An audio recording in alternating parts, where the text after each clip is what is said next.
You ever have someone show up to your land, point at your tractor, and say they're going to tow it because it violates residential aesthetic codes?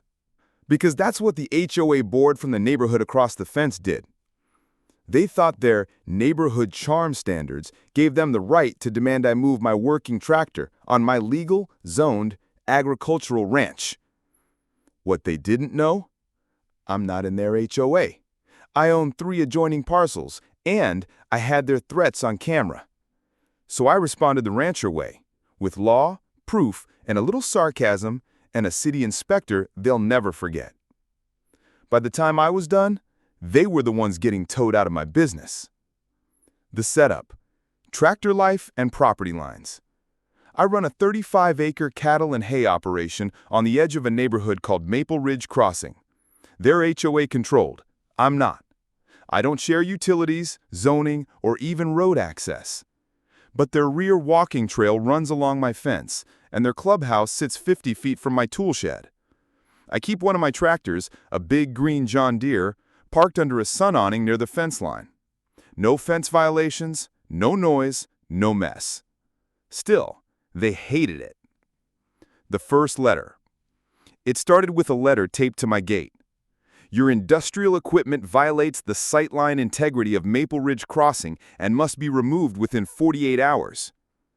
It had no legal header letter, no signature, no parcel number. I ignored it.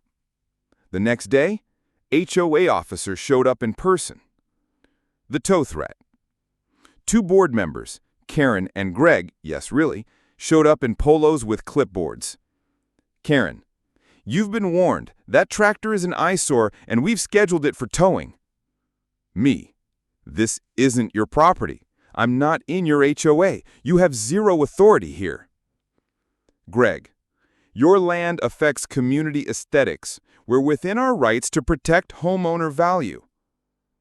Me, laughing: "Try to tow it. Let's see how far you get."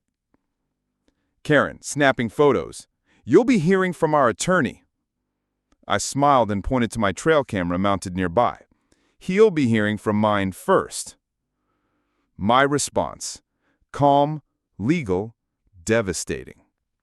That night, I sent a certified cease and desist to the HOA board, a copy of my agricultural zoning certificate, a warning that unauthorized entry or vehicle removal would result in felony theft charges. Then I tipped off a local reporter, because oh yeah, they really did call a tow truck. The towing attempt. 2 days later, I caught a local tow truck trying to back into my driveway. I stopped him. "Who sent you?" "Got a call from Maple Ridge HOA. Said this green John Deere's parked illegally." I showed him the property map. He turned pale. "Wait, this isn't part of the HOA?"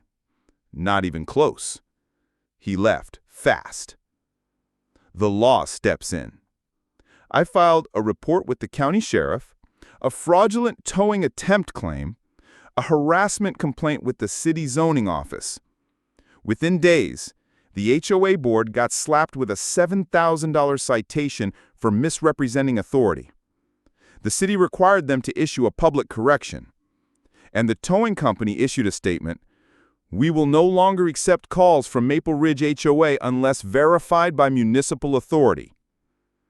Public backlash hits. One of my neighbors posted the incident on the local Facebook group. Headline: HOA tries to tow a tractor on land they don't even own. The HOA was roasted in the comments. They think their clipboard makes them sheriffs. Next, they'll arrest a goat for not matching the neighborhood color scheme. Karen and Greg voted off the board within the month. The new ranch sign: private ranch property. Yes, we park tractors here. Under it: towing attempts welcome, if you enjoy felony charges. Final thoughts. They thought they could tow my tractor. They thought their HOA rules mattered outside their fence. They thought I wouldn't fight back. But this isn't a cul-de-sac. It's a working ranch. And around here, we don't tow tractors. We use them to plow over arrogance.